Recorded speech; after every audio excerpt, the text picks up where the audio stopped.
Hi, greetings, Dr. Vlachopoulos, and we are grateful to have you here today, uh, addressing to different young members groups in India as well as in Canada.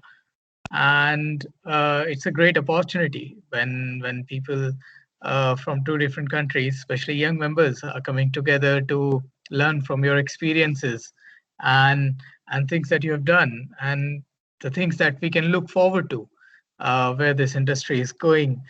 Uh, we we are really delighted to have you here, and we are delighted to have our Canadian young members as well. Our friends, Tim is here.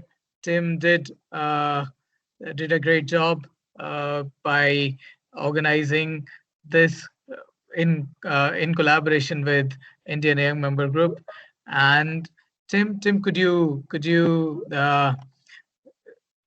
speak a little bit about young member groups in Canada, and then Dr. Nicholas can take over?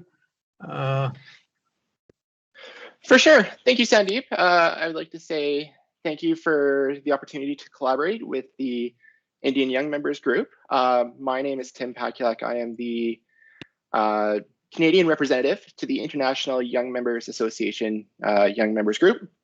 And before I introduce Dr. Nicholas Vlachopoulos, I would just like to introduce you to TAC and the Young Members Group here and what we're all about. So TAC Young Members was created in 2014 as a platform for communication between students. Oh, sorry about that. Between students, young professionals, and mentors within the industry and with other member nations. So that includes the Indian Young Members Group, the British Tunneling Society, and the Greek Tunneling Society, just to name a few. So TAC Young Members actively creates opportunities for young professionals and students to participate in regional technical talks here in Canada, these regional and international young member webinar series, field trips and site visits, more so pre-pandemic, and then conferences and workshops. So Canada has quite a large land area, and we have three main active young members groups. So we have one here in Kingston, which is where I am based out of. We have a young members group active in the city of Toronto, so Canada's largest city, and then a young members group active in Vancouver, so that's out on the West Coast, which is currently, they're getting up, and it's about 9 o'clock in the morning there. So good morning to everybody from Vancouver. TAC actively tries to support upcoming talent and encourage students to be involved in the tunneling industry. So we do this through two main scholarships, a undergraduate scholarship that's worth 2,000 Canadian dollars. And it's intended for undergraduate engineers in the fields of geological or civil engineering. And then we have a graduate scholarship, the Dan Eisenstein Memorial Scholarship, which has cash value of 6,000 Canadian dollars. Intended for postgraduate students planning to undertake or currently undertaking postgraduate studies in the field of tunneling at a recognized Canadian university. So with that, Dr. Vlachopoulos, I will invite you to share your slides. So it's my pleasure to introduce Dr. Vlachopoulos. I've had the opportunity to be in his courses and have the pleasure of calling him a friend and a colleague. So Dr. Nicholas Vlachopoulos is a professor of civil engineering at the Royal Military College of Canada and director of the Queen's Royal Military College Geo-Engineering Centre. He is the founder and director of the Royal Military College Green Team that addresses infrastructure and environmental engineering issues within the Canadian Department of National Defence. His research interests include topics in geotechnical, geomechanical, and sustainable infrastructure. He is a professional engineer in Canada and in Europe. Dr. Vlachopoulos, I believe, is registered in Greece with over 25 years of experience in geotechnical, geological, geo-environmental engineering, and project management on major construction and research projects. He has worked at well over 150 locations nationally and internationally. Welcome, Dr. Vlachopoulos, and I encourage you to take the floor.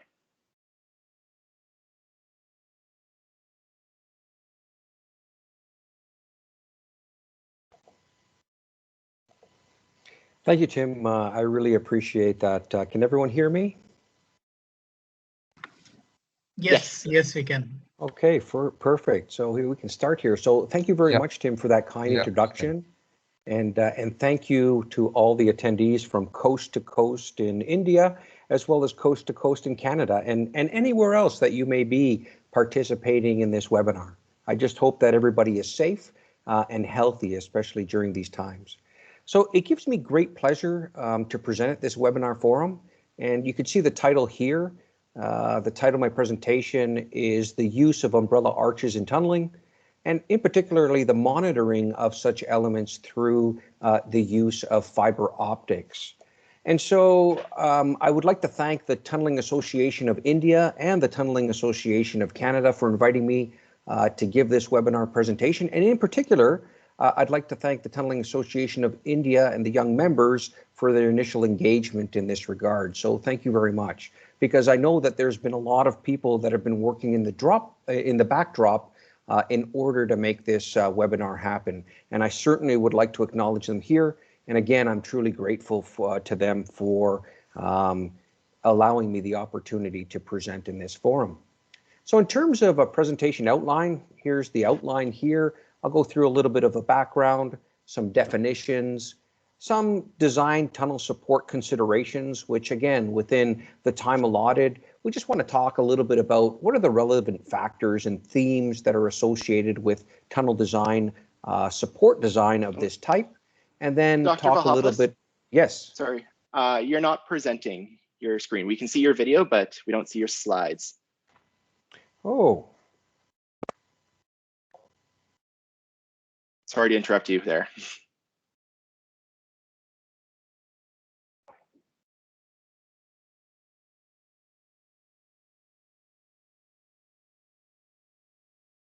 How is that? That's good. We can see PowerPoint. And so if you go to presentation mode, now we can see the presentation. Okay, no, thank you for letting me know, especially in the initial stages. So no, absolutely. Thank you very much for that. So I don't know what happened there, but again, thank you very much to TAC India as well as TAI India as well as TAC Canada. So thank you for that. And so here's kind of an outline then in terms of presentation outline.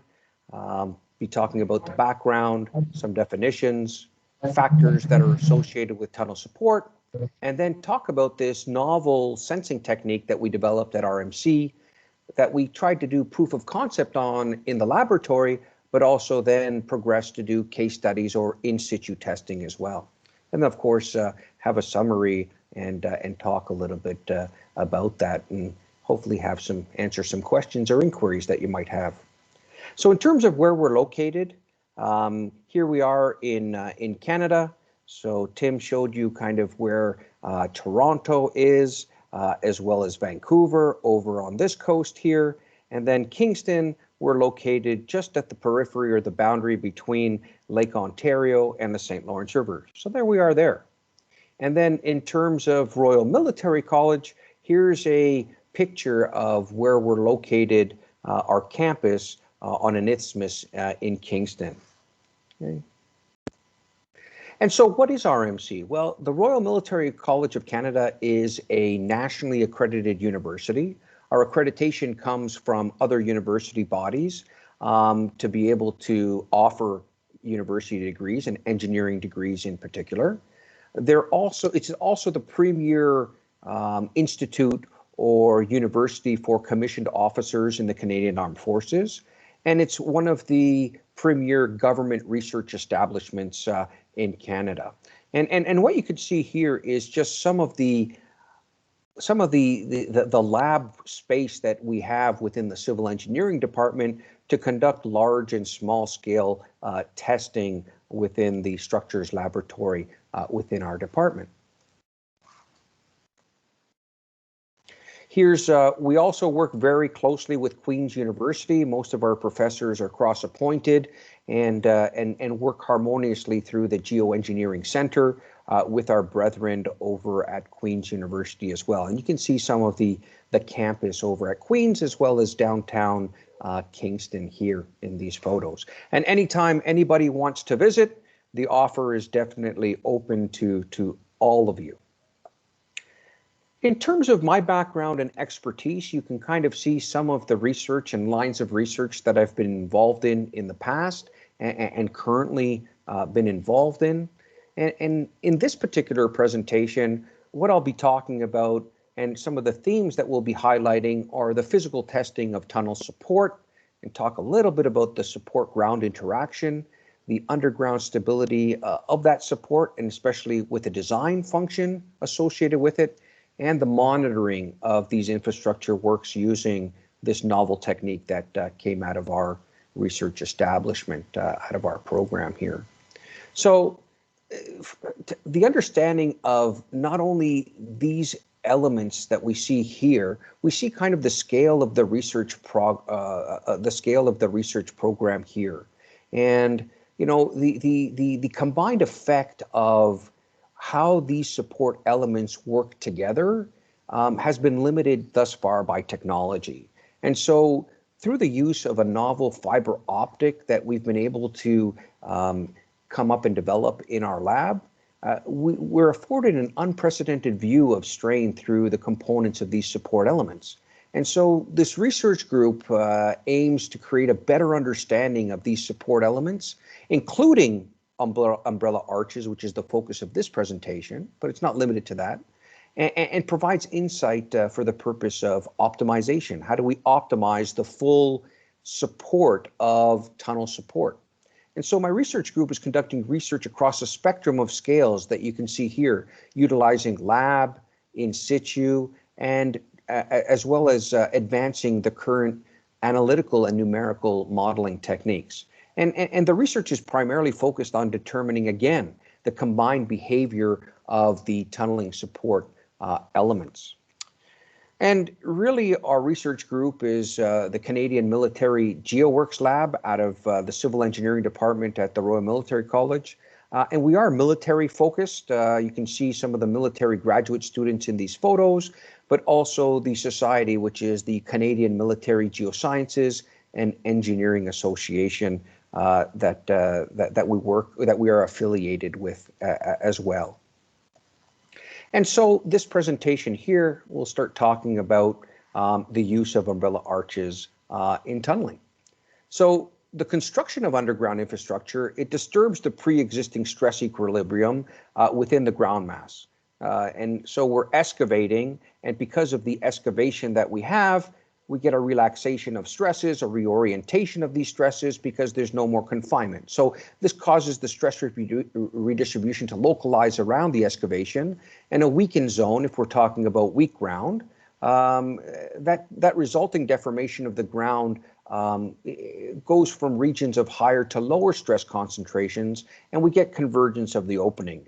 And the severity of the ground displacements will depend on a plethora of site-specific ground considerations, i.e. the magnitude and orientation of the field stresses, perhaps, the strength of the ground constituents, the degree of anisotropy of the ground as well, and a whole host of other factors, and including the excavation geometry and orientation. So in this regard, a supporting force is required in order to provide confinement for the ground mass, and in turn reduce these internal stress concentrations beyond the regions.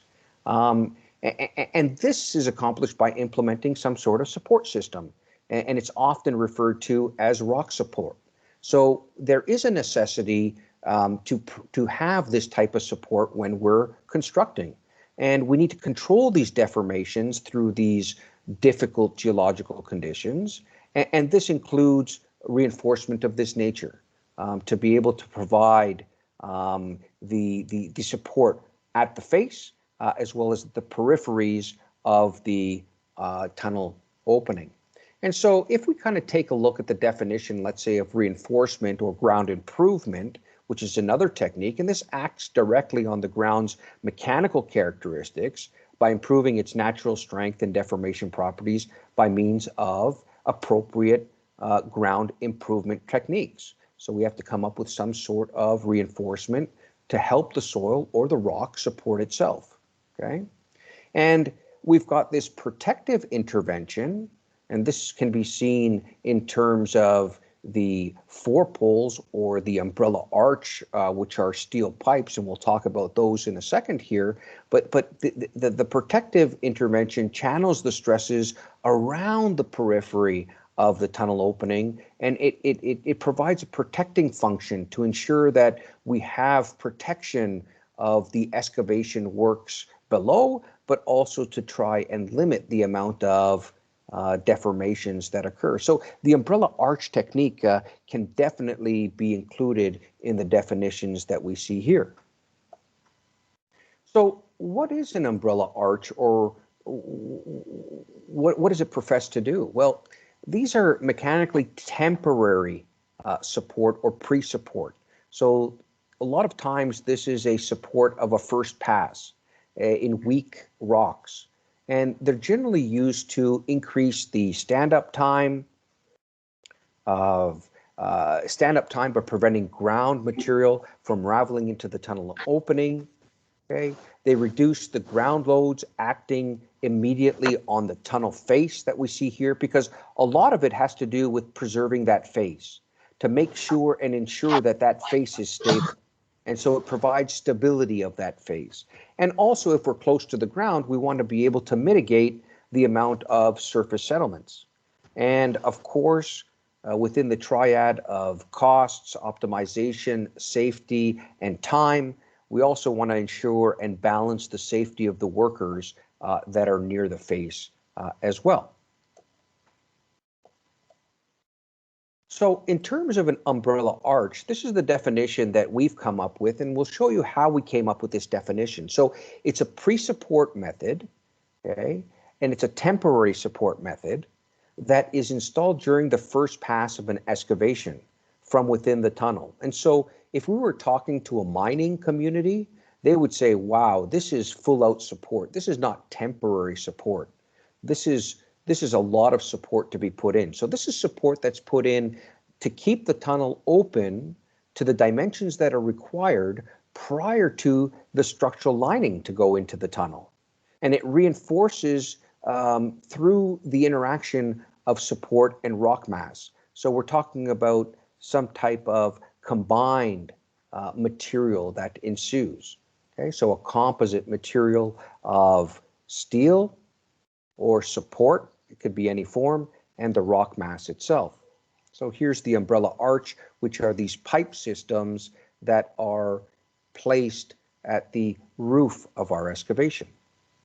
And you know what, as you can see here, there's an entire assortment of tunnel support that can be implemented, and umbrella arches are surely one of the support types that can be used as applicable, you know, and this is primarily dictated by the site-specific ground conditions.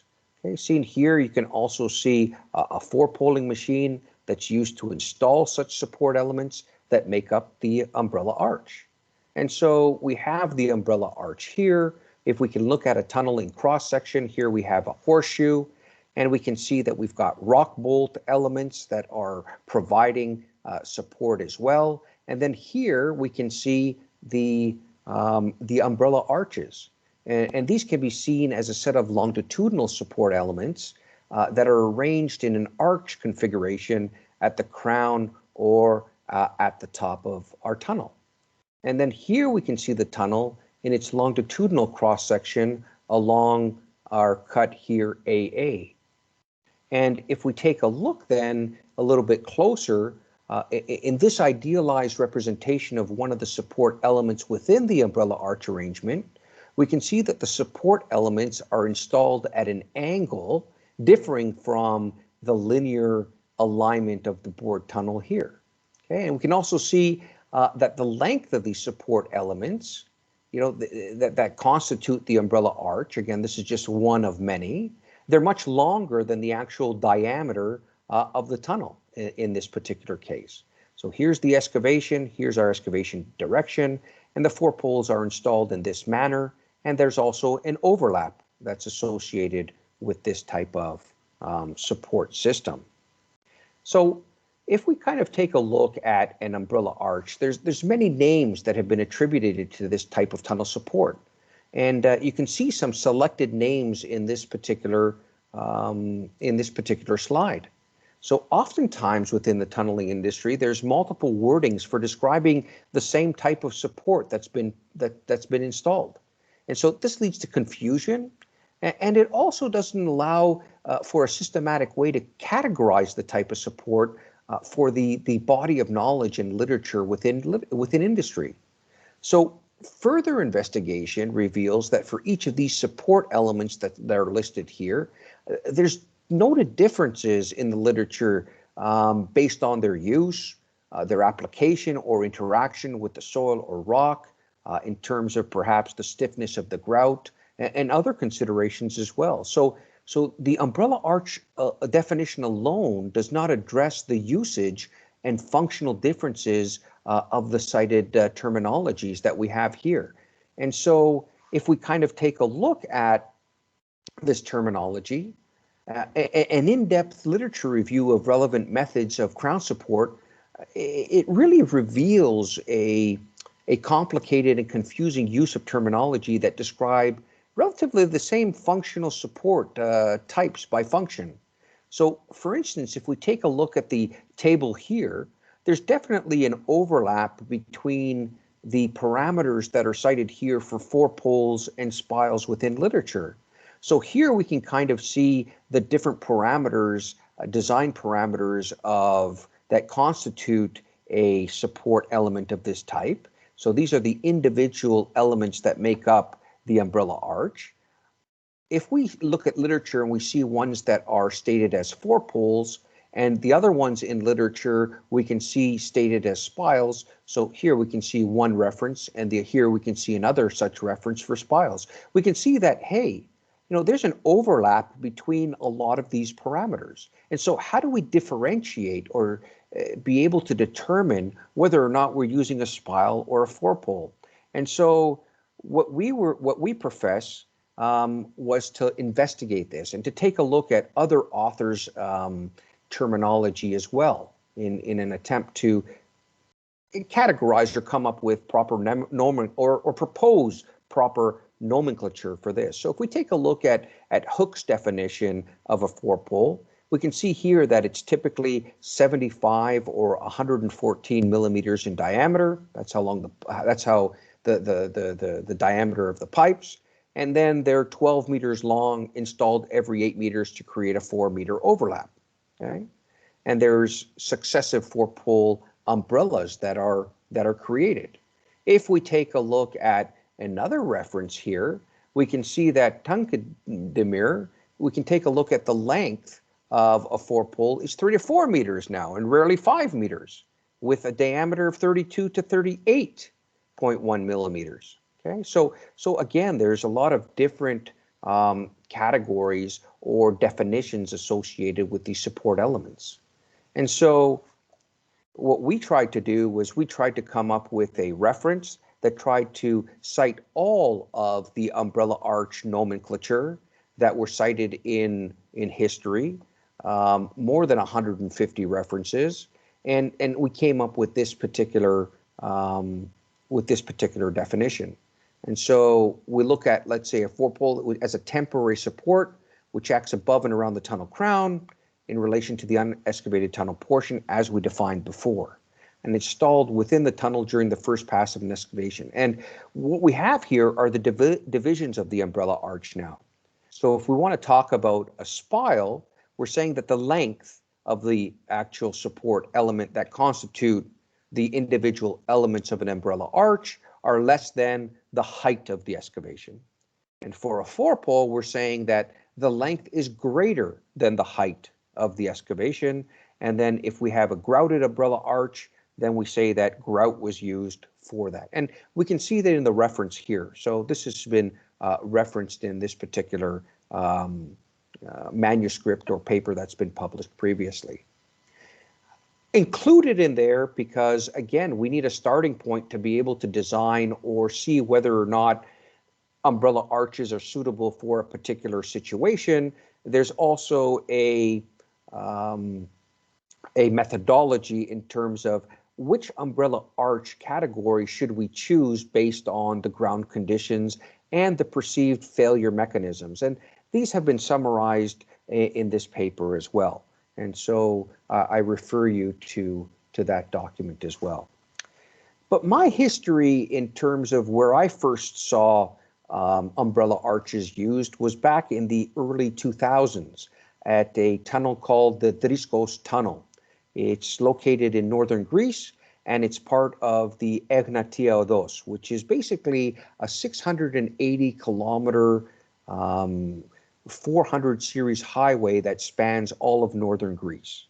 And so Driskos Tunnel, you can kind of see it here. We're in northern Greece.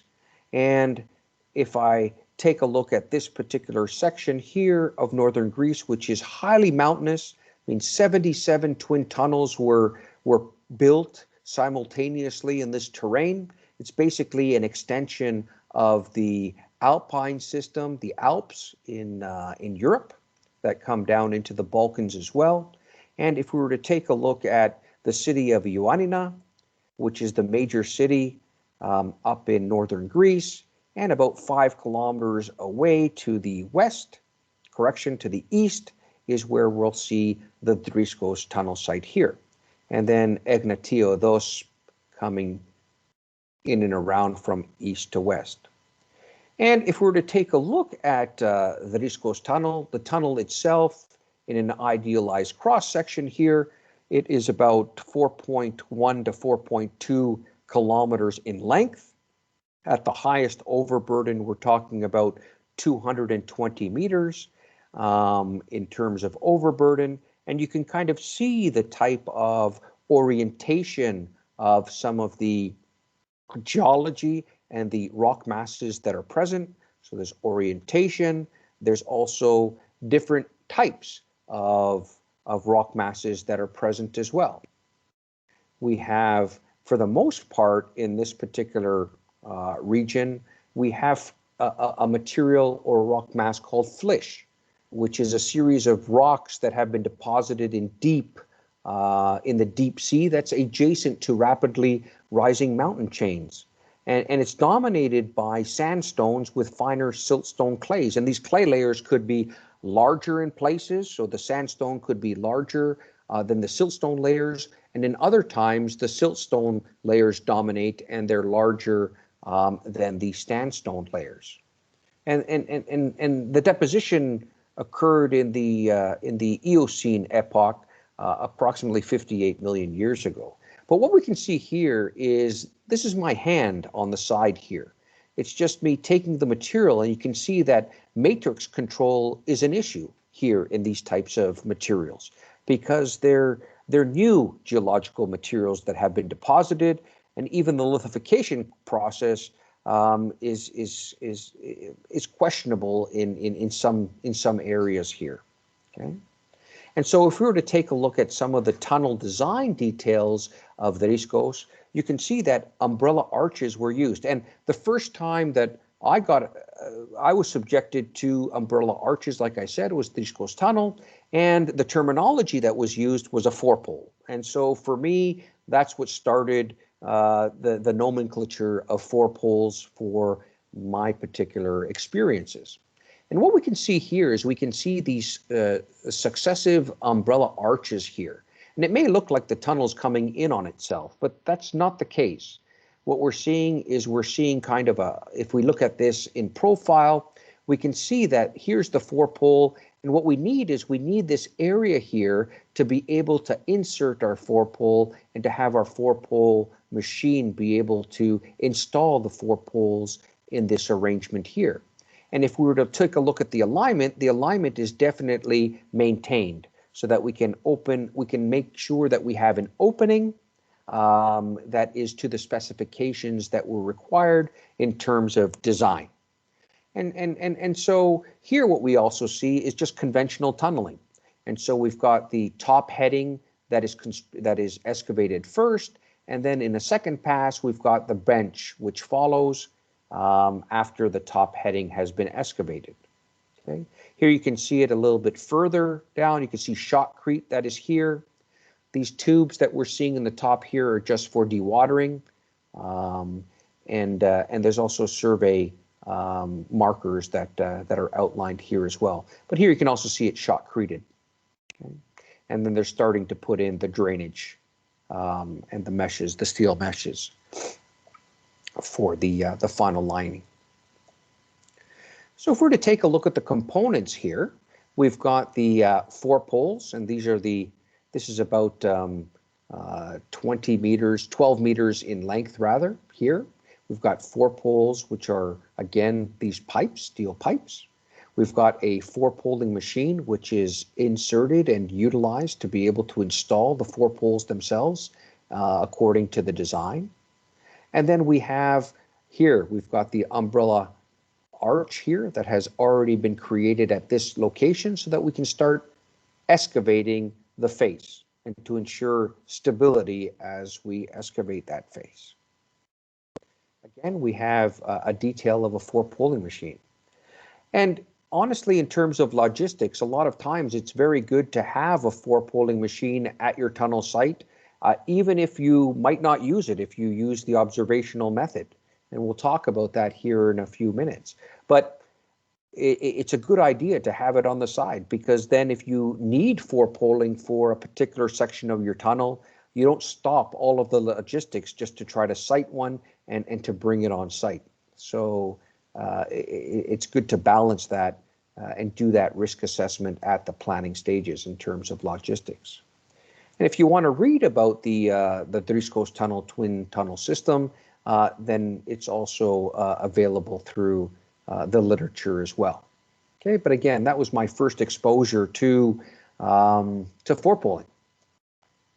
And so, what about design? How do we design forepoles, or what do we do? How do we come up with trying to determine if we require forepoles or even any type of tunneling support? Well, the Australian Society for Geomechanics has a very good engineering design methodology here. And basically what we want to do is we want to do a very good site assessment, definitely, especially on these larger projects, especially if we're in an urban setting where the risk is higher.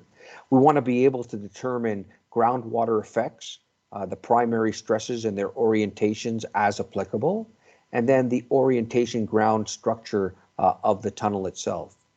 And we want to be able to basically come on and determine that ground behavior. And based on that ground behavior, we can define the requirements, and then we can start designing our support and the tunnel itself.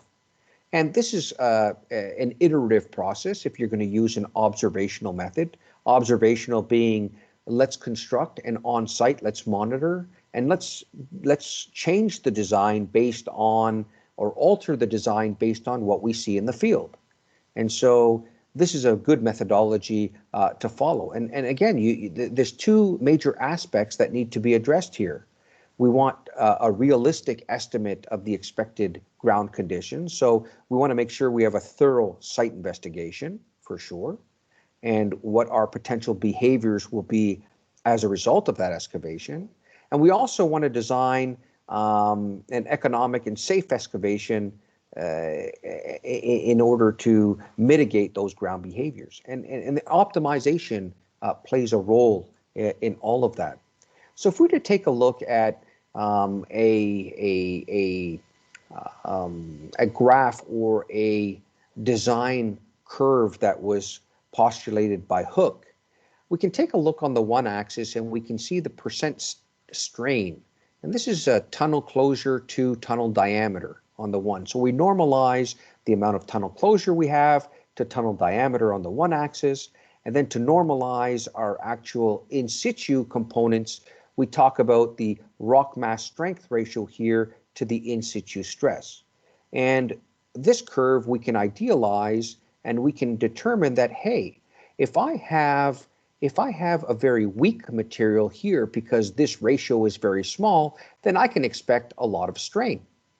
If this ratio, on the other hand, is larger, then we have a more competent material, and we also and ground stresses, and therefore we won't get a lot of strain. But based on that, what we can do is we can determine and we can pair the different types of support that we require. And so If we get a lot of strain, well, then we're going to need more type support for our tunnel. And if we have less strain on the bottom of the curve here, then we can get away with less support. And that's idealized in this particular diagram here. So we've got the tunnel support classes. Again, we might be able to excavate a top heading and a bench, and then get away with some shotcreting as well as some rock bolts as well. On the other end of the spectrum, however, as we increase or come down that curve, then we're getting into a lot more type of mechanisms or support design elements that we will have to include within our overall engineering design for our tunnel. Okay. But again, there's a cost that's associated with that. So that cost needs to be taken into consideration, because the install of spiles and umbrella arches are on the larger side of the cost estimate for these types of support classes. So again, we need to make sure that we require them at the locations that we're postulating that they are required. So the design, though, of umbrella arches is non-trivial. We have a three-dimension geometry of the tunnel face. There's a number of parameters that are involved, just like with any geotechnical or geological engineering task of this nature. Okay, the influence of the tunnel face that provides the stability at that location is definitely complex as well. And then we need to take into consideration 3D analysis so that we can account to where we are specifically with relation to the face. Okay? The overlapping of the successive arches, how can we optimize what that length is? Because we overlap these umbrella arches. And then also the connection between the support elements and the steel sets in our, do we make it a rigid system? Do we not make it a rigid system? How is that combined effect manifest itself within the performance of the tunnel support? And then there's a host of other issues, but stiffness and quality of steel sets, and the list goes on and on. But again, this is just to highlight that the design of umbrella arches is a non-trivial kind of pursuit, because the design needs to determine the type and range of collapse mechanisms. So is it the material that's failing? Is it the structural component that's failing? What are our potential failure types within the rock masses that we're dealing with, or soils that we're dealing with? We need to select the type of intervention that we have, and also determine the computational scheme that we're going to use, analytical, numerical models, to be able to come up with our design. And then at the end of the day, we want to make sure that, and we want to check the structural feasibility of that designed intervention for our tunnel, our underground excavation. Okay. So in terms of underground or analytical approaches here, design in weak ground, the forepole is considered to be a continuous beam on two or multiple supports, and we'll see that here. And again, depending on what stage we're at in excavation, we have a different response of our forepole. Grout that fills and surrounds the pipe is usually not normally considered in the calculation, and that adds a certain amount of stability, also weight, and also stiffness to our system. And then the computation is carried out at the most critical phase, just before the installation of the steel set, when the free span is at its longest. And so this is something that we need to take into consideration when we're coming up with some type of design scheme. And so there are analytical design approaches. What we want to do is we want to choose a forepole spacing. We want to figure out the initial diameter and thickness of the forepole. Then we want to determine the spacing, and then also the choice of forepole. What are we going to use? We're going to use a steel pipe. We're going to put grouting in it. Are we not? We're going to need confinement. And then we have to evaluate the design length. So there's a certain amount of geometrical parameters that need to be optimized for a particular site. And then we can calculate the bending moments, the stresses, the yield stress of the support that has been put in. And if it's not adequate, then we need to reiterate this process and be able to perform the checks and balances that are required to ensure that we have stability and equilibrium. And so the mechanics of the forepole themselves, we can see here the overburden stresses acting on the forepole. And so we have the periphery of the excavation itself and the face. The excavation is happening in this direction. And we have our forepole here. And we've got our steel sets that are placed in. So at this particular junction, when I put this forepole in, or when this forepole is initially installed, there's a cantilever type of reaction that I have at this juncture. If we keep on excavating and we put in another steel set, now we have a propped cantilever reaction. We have another steel set that we need to take into consideration here. And then if we keep on adding our steel sets as we're excavating even more fully, we've got a fixed continuous multi-span support reaction here due to two lengths now, or two steel sets or successive steel sets that have been introduced, that have been installed. Okay? And so again, we've got these types of different reactions that our forepole is subjected to during the construction of our tunnel. The other question is, what about this overburden stresses acting on the forepoles? A lot of literature is using this as a uniform stress at the top here. And that might not be the case, because the mechanisms here are a lot more complicated. And so we have a load on our forepole, we have disturbed ground that is in front of our tunnel face, so that's not providing the full support because there might be plasticity that has gone on in this particular zone here ahead of the face. And then we have the established ground foundation here. And then we also have further support foundation as we install the support, as we've seen before. So again, these mechanisms are non-trivial in nature, and it warrants kind of looking at the semi-analytical models that have been proposed in the past and are currently being proposed in the literature to try and determine what those loads are and what the support is provided by the ground as well as the support. And so additional support like the steel sets. So there's analytical design approaches to be able to determine how the complex stress is transferred right at the face of our excavation.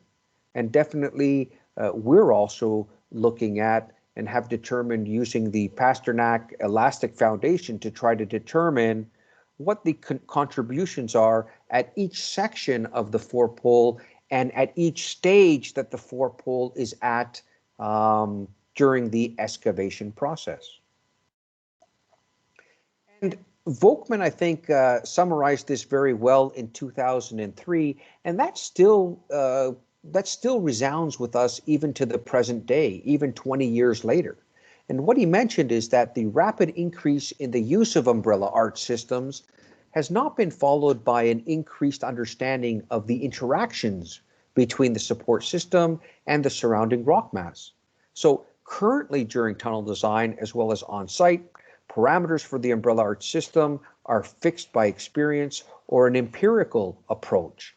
And that's definitely true. So we need to determine some of these interactions that are happening. And definitely we can kind of take a look at the numerical models that are out there that profess to be able to determine what these behaviors are. And so in the past, we couldn't really determine through numerical modeling, where are we when we're doing a two-dimensional model? Here we've got an undisturbed area and unexcavated. Here we've got an excavated zone, and we transition somewhere in between, you know, unexcavated to excavated. But how do we transition? How do we know in a two-dimensional analysis where we are relative to that face? And so if we kind of take a look at a three-dimensional model and a cross-section here, we can take a look at the amount of disturbance across that, that bullet that has been created due to the plasticity or the disturbed zone past the face. And we can kind of determine where those two-dimension analyses are relative to the three-dimensional analysis that is being conducted. And so if we were to have the tunnel face, we have a plasticity zone that is induced past the peripheries of our tunnel themselves, and we can determine what the tunnel diameter is. We can determine the plasticity zone around the tunnel, but we can also determine the amount of displacements relative to this plasticity zone because of that that weakened zone around our tunnel. And so we're able to kind of determine on the one axis the radial displacement of where you are located right now and make that related to the maximum displacement of our tunnel through a tunneling excavation. And that ratio will give us an idea of where we are relative to the distance from the face, because on the other axis, we have the distance from the face to the tunnel radius. And so now what we can do is we can determine what are we experiencing now in terms of radial displacement. We can put that as a ratio to the maximum displacement, come across and determine the plastic radius to the tunnel radius, and then it will tell us what the distance from the face is. And so that's a pretty powerful tool, because before we had no idea where we were within a two-dimensional setting. And here what we have is others that have tried to model forepoling using numerical modeling. Here they've used a zone that is homogeneous and stiff above to try to mimic a forepole. But again, this is a longitudinal member that's in and out of the page. Others have tried to actually do as-builts and put these stiff elements in this circular arrangement here above the crown as well. So here in the homogeneous region, this is empirically sound, but it's mechanistically incorrect. I mean, they don't perform this way. And then here, when we have these as-built, there's no foundation, and it doesn't really take into consideration any of the 3D facial effects as well. So again, these in two dimensions, it's very difficult to be able to model forepole elements. Okay. In the interest of time, I'll just kind of go through this. So yes, we've got two-dimensional, which has its limitations. So we've got to go to three-dimensional, but this also has its limitations as well. As three dimensions, then what we can do is we can do parametric studies taking into consideration things like the spacing in between each of the individual forepoles.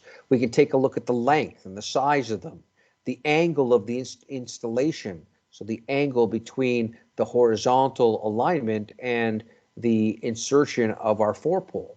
We can take a look at overlap, so where the successive umbrella arches overlap, and we can take into consideration the coverage angle and the length as well. And, you know, so where between forepoles, how far apart can each individual forepole be before it starts getting a combined arching effect or an individual arching effect? So we need to kind of determine what that is. Are they acting in isolation, or are they acting as a composite material? Okay. And again, so how do we isolate that behavior? And what we can do is we can kind of take a look at the total convergence here, and we can see the results of an analysis that was conducted in two dimensions here with phase 2, with the view of being able to capture the influence of the spacing of the forepoles on the convergence of the tunnel. And the analysis itself consisted of an increase in the number of installed forepoles from 11 to 81 here, okay? And these results indicate that there's no apparent difference between 11 or 81 forepoles when modeled as built in phase 2. So obviously this demonstrates some of the limitations that are associated with two-dimensional analysis.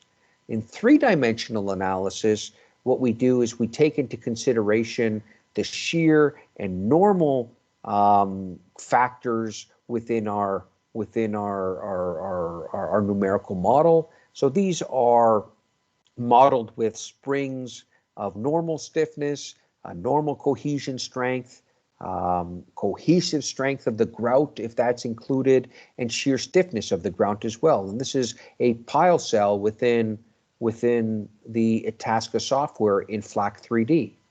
And so what we have is we have an interaction between, let's say, our pile as well as the material that takes into consideration various stiffnesses, the sliders, the normal coupling, the shear coupling, as well as normal forces as well. And we can do a parametric study on this, and we have in Oak et al. In 2012.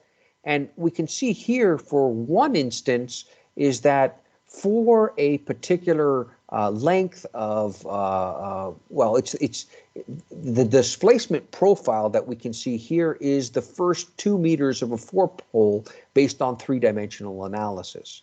And we can see the amount of displacement on the y-axis, and the plot illustrates the values of displacements of the free end of the forepole while varying the number of forepoles. And here we can see that if we increase the number of forepoles from 3 to 53, there's a percent displacement difference of about 18%. But past about 50 forepoles, there's no real added value. So this sort of analysis will allow you to determine the optimization that can be determined using such advanced numerical tools. And based on those 3D results that we have in that paper, we can see that the performance was determined to be limited by the normal stiffness, the normal cohesion, and the shear stiffness. And a lot of times, these numerical models, you might be able to get these actual values in the lab, but you might not be able to get them. But if you input the real values into the numerical model, you might not get the results that you profess. And so let's talk a little bit about strain monitoring. And so this is distributed optical sensing. It monitors backscatter. Not all optical fibers are the same. Its operational accuracy is within plus or minus 10 microstrain, and it's based on a low-cost standard telecom fiber. And you can see it here. And again, it's intrinsically safe and immune to EMI, and it also provides a spatial resolution of 0.65 millimeters. That means that it's akin to having a sensor at every 0.65 millimeters along your support element. And the strain sensing range is 15,000 microstrain, and we've recorded in our lab about 25,000 microstrain. And here you can see some of the details that are associated with this, with being able to put in or sensor or place the fiber optic. So here we can see the details associated with the components of the DOS technique, and the fiber optic was fastened to various support elements, which again is not a trivial undertaking. Every single type of support system has its own unique requirements. And we wanted to make sure that the strain being captured was that of the umbrella arch forepole in order to ensure high conformance of our material. So here you can kind of see one of our forepole samples here. You can see that it was put within an actuator, and we conducted bending tests, and we directly compared the optical fiber or distributed optical sensor technique to traditional instrumentation in terms of resistive strain gauges and LVDTs. Okay, and so here you can see some of those details as well.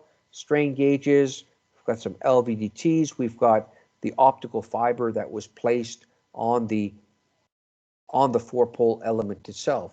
And the tests were conducted according to American standards, ASTMs, and we put in a 2mm machine groove on the pipe itself, and then we also mounted it. We tried different types of techniques to be able to fasten the fiber optic to the support element itself. Again, and we've tested a lot of different types of support this way.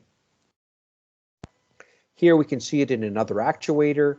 This specimen in particular is 1.4 meters wide, and we can see where the loading occurred. And here we can see some of the results. And so again, we see strain in terms of microstrain on the one axis. We see the distance along the pipe on the other, and we've got pretty good accordance according to calculated theory for this beam bending, as well as the results that we've gotten through multiple loads and the ensuing displacement profile of our fiber optic within these graphs. You might also notice that at the tip here, you see that a platen piece was damaged, and the technique actually picked up the damage of the peak of where the application of the load was. Okay. And here we can see the comparison between various support lengths. Okay. And again, the strain profile becomes linear with increasing support span length. And again, we're very confident in this technique because we pretty much predicted that this would happen as well. And if we can compare them and normalize the distance along the pipe, we can see the strain profile that becomes, again, linear with increasing support span in terms of normalized strain. So this gave us a lot of confidence in the lab. It allowed us to be able to then gain some confidence, do a proof of concept that this was a technique that we could utilize in the field. And here's another test that we conducted, a two-way shear test. And you can see here explicitly, because in the field, what you would see is you would see this profile and try to determine what the mechanisms were. And so here we've got a support element that is embedded in 3 blocks. The 2 blocks are fixed. The other one has a load that is placed on it. And we can see with the fiber optics, the very crisp shear reaction that the shear response to this particular loading orientation. And again, this is something that if we had conventional monitoring, that we wouldn't be able to pick up perhaps in the field. And so another thing that we did was we created different types of geometries, and we wrapped the fiber optic 3 times around our support element. And the reason that we did this was so that we could determine the orientation of the support element once it was installed in the field. And this is summarized in the reference that we have here. But again, this gave us an idea in terms of the bending. So we could use it as a probe. We're going to be installing support in the field anyways, so why not then be able to determine and use this for the longer term and determine the bending direction of our particular support. And so in a final kind of case study from the technology that we were able to implement and in a stage-wise kind of approach, we built on the lessons learned in the laboratory and in other field conditions, in other field trials under controlled conditions. The technique was then ready to be implemented in a more rigorous field environment under active tunneling and mining sites around the world. And so to date, what we've done is we've installed it at Creighton Mine in Sudbury, Ontario, also the Sydney Metro in Australia that you can see here on the right, and also the TransEd LRT in Edmonton, Alberta. And I'll talk a little bit about this particular install here in the few minutes that I have left. So this type of smart support was installed in the Transed. Transed is a metro line in Edmonton, Alberta, in central Canada, and it was an optical fiber that was installed in self-drilling drilling spiles that were 3 meters in length. It was in a city center, so in a populated spot at a major intersection, and it was installed in the crown for 20 meters of advance. And it was in a lustrine clay and glacial till, which is very indicative of the area in Edmonton. And here we can see some of the details that are associated with the tunnel itself. You can see the twin tunnel construction, whereby the 3 meter long instrumented spiles were installed as part of the umbrella arch system. And we can also see the details of the connector and the self-drilling thread bar here as well. And so in this particular diagram, we can see an idealized figure of the various tunnel supports and the spile, right? And these are the support elements that were installed in this particular case. Again, 3 meters in wide, 3 meters long, and at the location that we can see here, we can see one of them that was optically instrumented. And again, we had to be able to, and not only were they self-installing, there was also grout that was being placed at the same time. So the installation of these support elements that were instrumented with fiber optics had to be able to survive this installation process as well. Here we can see more details associated with the instrumented spiles as well. We can see the umbrella arch and the steel sets. We can see the lead optical fiber cable and a protective cap that was created for the install itself. But we had to think about what we were doing in terms of the install as well. We had to put, here's the coupler that we have that's used for the install. We had to put a cap, and this is the grout here. And the grout had to be able to be pushed through the actual spile. So there's a lot of things that are happening here. We had to modify our initial spile and be able to put our connectors in so that we could put the fiber optic along the length of the 3 meter spile itself. And here again, take some forethinking. So there's a lot going on when we have a coupler, we have our spile on this end, we have grout that's flowing in this zone, we have to protect this cap with our fiber optic sensor, and then grout has to move in through here and then into the grout inlet during the installation. So again, a lot is happening right at that boundary, right at that location.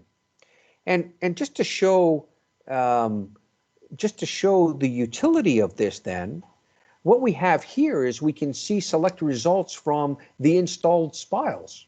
So on the graph, we can see the moment that's induced or see the moment induced strain versus the length along the spile. And the profile of the spile can be seen relative to the position of the tunnel face. And then when we do another meter of advance here, we can see the profile of the spile explicitly.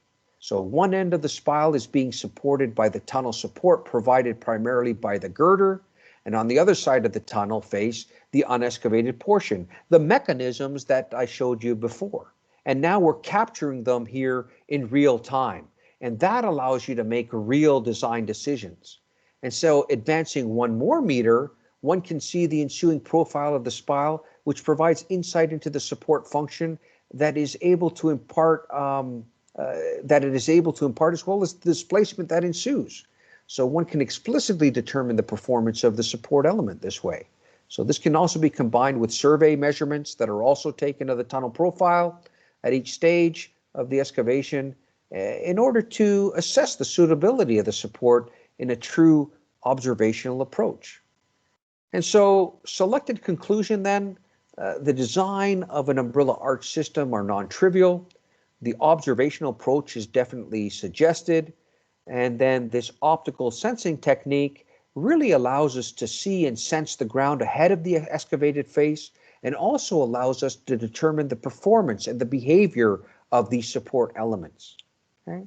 And these complex support mechanisms can be captured, and we believe that now we have enough confidence that this technique can be applied to a variety of construction projects. So I'd like to acknowledge our industrial collaborations for this particular line of research, and also funding and support. And I'd also definitely want to acknowledge all of the graduate students that have contributed to these efforts over the years, the technologists, as well as postdoc that has contributed to this particular project in one way, shape, or form, and part of the larger tunnel support line of research. And I also would like to remind you of the Canadian Military GeoWorks Lab, and thank all of the students that contribute there as well. And one last thing, if I may, WTC in 2023, it was just announced that it will be in Athens, Greece. So I hope to see you in Athens. Thank you very much. I really appreciate your kind attention, and hope that everybody is well. Thank you. Thank you, Dr. Nicholas. It was really wonderful to hear your views on it, and the way you explained the analytical approaches, the finite element methods, and the related construction challenges related to umbrella arches. It was wonderful to hear you today. Thank you very much. So thank you. Yeah, thanks, Dr. Nicholas. We have few questions from audience. Do you want me to shout them out, and would you like to answer them? Sure, absolutely. If there are questions, and you can contact me anytime as well. But yeah, absolutely. Great. So we have one from Lucky. He asks, his question is more about construction challenge. So he asks that how can we drill the rock bolts after installing the pipe roofing in tunnel crown portion? So what's the question again? So how can we install after we've put in the crown? Is that correct? So Lucky asks, how can we install the rock bolts in the crown portion after installing the pipe roof? Yeah, no, that's a good question. So that's a logistical challenge as well. But what happens is that you have to be able to be surgical in the way that you're putting them in. So if I can share my screen again, basically you're going to have to go between the forepoles. You're going to have to know what orientation your forepoles are. You have to have some confidence that the alignment of the forepoles is also correct. You know, just because you're installing it in that direction, hopefully that they're orienting themselves that way. And then the rock bolts will have to go in between the spacing of the individual elements of the forepole. So I guess I still have my screen is still being shared. Is that correct? Yes, it is. Yeah. So what I can do here is I can show you explicitly in one of the slides here. There it is there. We can see that the rock bolts are part of this configuration here. So the red is the shotcrete, and these are the rock bolts that are put in, and then these are the forepoles. And so even in a numerical sense, when I was putting together this numerical model, I had to know what the orientation was concentrically outwards from the tunnel at each location that this ring of then rock bolts was being installed, to make sure that one wasn't intersecting the other. So it is a challenge, and you have to have some confidence in your crew in the field to be able to obtain that level of accuracy. Yeah, that's true. Making designs and doing construction is another challenge. And that is true to maintain that accuracy to actually implement it into the field. Uh, Dr. Nicholas, we have another one. There is one from Harsha. He asks, while modeling the umbrella arches, when is the perfect time to deactivate these four poles? Is it after complete hardening of the primary lining, or is it just after application of the primary lining support?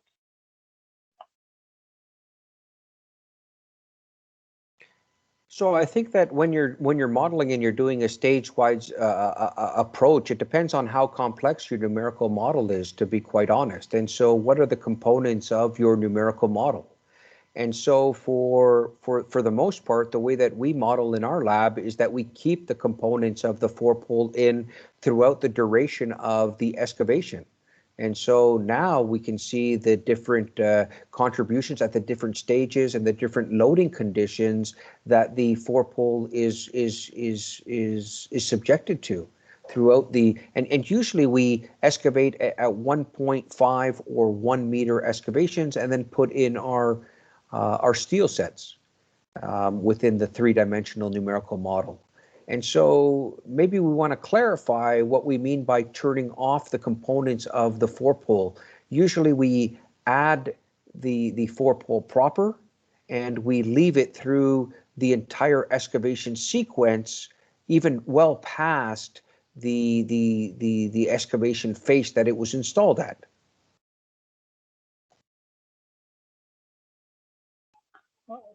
There's another one from Ganesh. He asks how the area of influence and area of concern are determined and controlled during the four-pole work for stand-up time for tunnel excavated so far. So I think Ganesh wants to ask how the stand-up time and the installation of umbrella arches are related to each other in terms of the stand-up time of the strata. Yeah, no, that's a very good question because what we do is we use the LDP, so the longitudinal displacement profile, in terms of trying to determine the actual behavior of our tunnel. And based on that, then we can figure out what is the zone of plasticity and where we're at in terms of a weaker material. So the material properties of what you're dealing with will determine how much of an influence your plasticity zone will have, or how big your zone will be past the peripheries of your excavation. And in very weak type of materials, this is a very good question, because in very weak materials, the influence zone could be 8 times the tunnel diameter. And that means that any type of numerical modeling that we have, we need to make sure that the boundary conditions are very far field, are very well aware, are very far away from the excavated zone that we're dealing with. And so it depends on the unique properties of the material, and that will determine how far away or how large our plasticity zone will be. The other thing that happens is that when we put in forepoles, a lot of times the plasticity at the face may not interact with the plasticity zone that ensues at the roof or at the floor of our excavation. And so that it mitigates some of those issues as well by providing a confinement function and being able to then segregate the plasticity zone ahead of the face and the ones around the top and bottom of our excavation.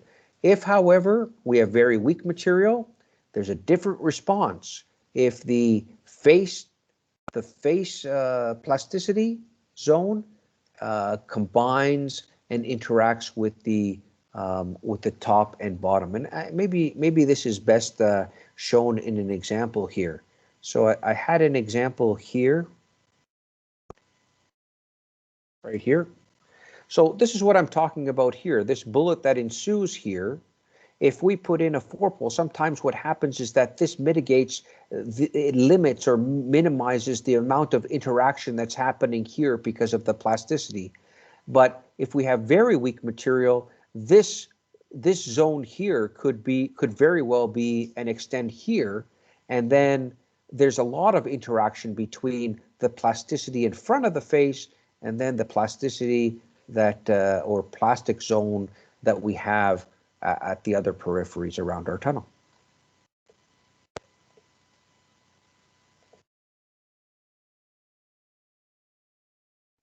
Yeah, that's true. Thanks, Dr. Nicholas. There is another one.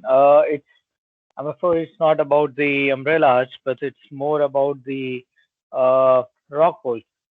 So Sarthak asks, uh, at times he has observed that after several blasting cycles, rock bolt loses its tension, which it is experiencing due to transfer of ground stresses. So how many times? How long do we have to provide torque to the rock bolt to maintain its tension? Yeah, no, that's a very good question. Actually, what we've done is we have also in Sudbury, Ontario, and we've published this paper as well, have taken a look at a mine by excavation and the pillar and the effects on that pillar and some of the stress relaxation that occurs, and also tried to tie that to time, okay, from the blast to the time that the pillar then starts to, the effects that it has on the pillar itself. And so my short answer is that it depends on the in situ conditions. I agree that that mechanism definitely occurs, and it has been observed in the field because we get a softening perhaps of the ground. I mean, the example that I'm talking about in Sudbury, it has to do with not weak material, but very stiff material in Sudbury.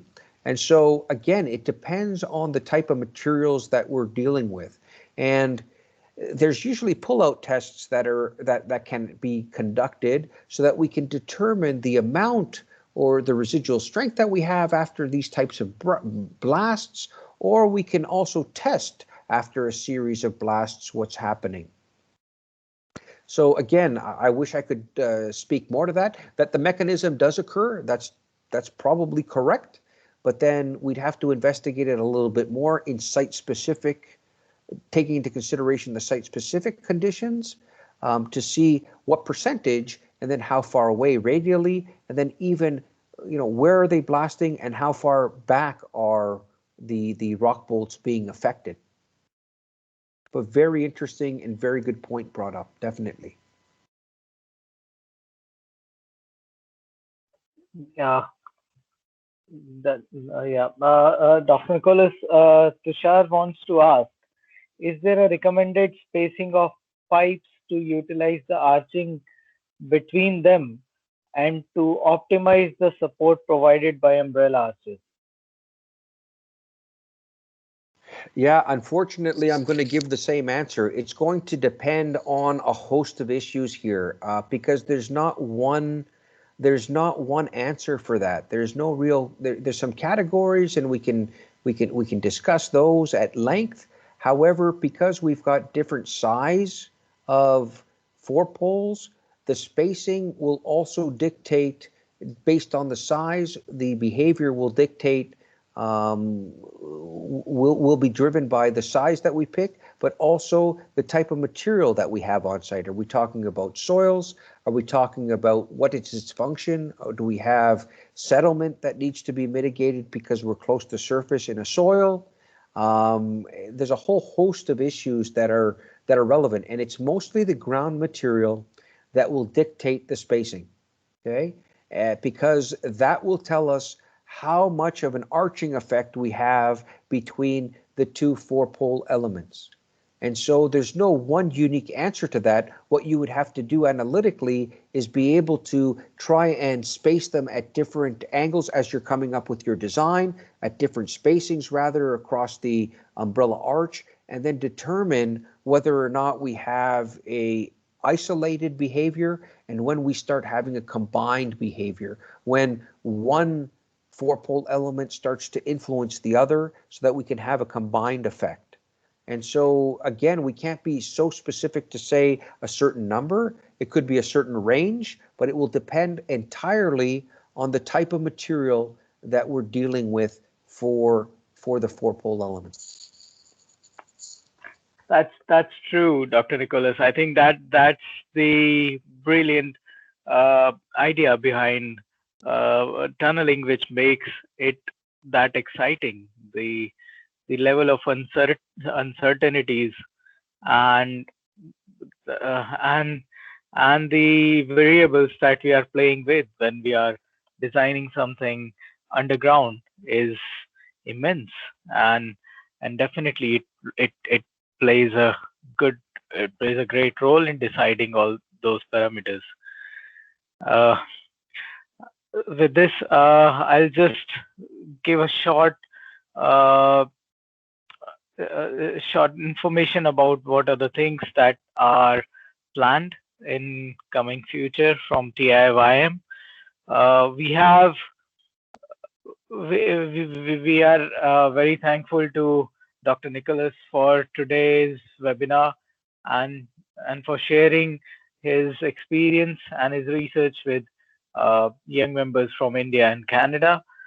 It was really wonderful, and definitely very each second was a very valuable time spent with you, and we have learned a lot today. Uh, TIYM has many such activities planned in coming future. We have annual conference, which is planned in November.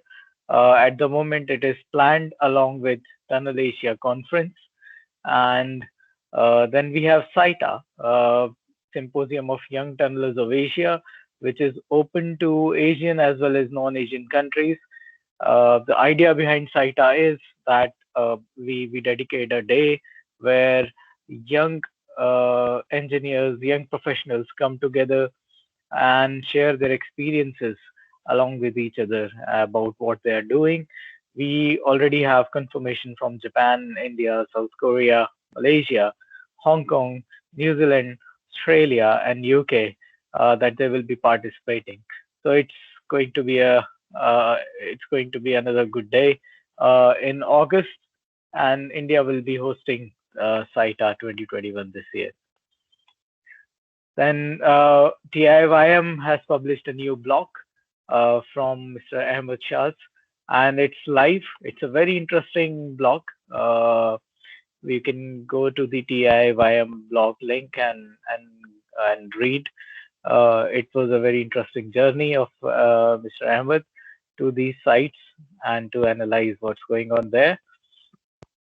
Then we have 2 more webinars planned until May, and we are coming up with another series which we are calling Tunnel Talk, which is a little bit more informal talk where we'll be sharing personal as well as professional experiences of industry professionals and professors with the young members, which will allow us to connect with them and to get motivated from the work they have done.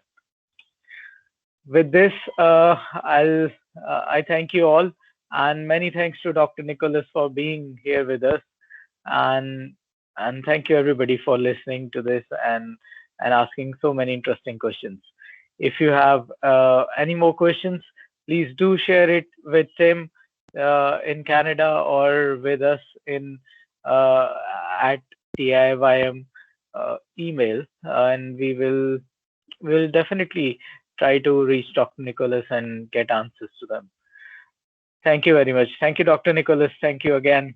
Yeah, thank you. If I could just say a word here, I'd just like to commend everyone here. I'd like to commend everyone that is organizing and helping out and is motivated within the tunneling industry.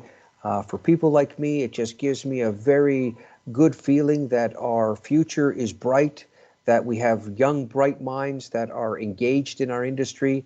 And I think that these young member societies are fantastic and associations. So keep up the good work, keep engaged, keep motivated, and I'd love to meet you further down the road at some point. So thank you and all the best.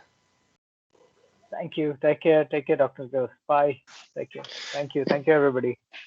Yeah.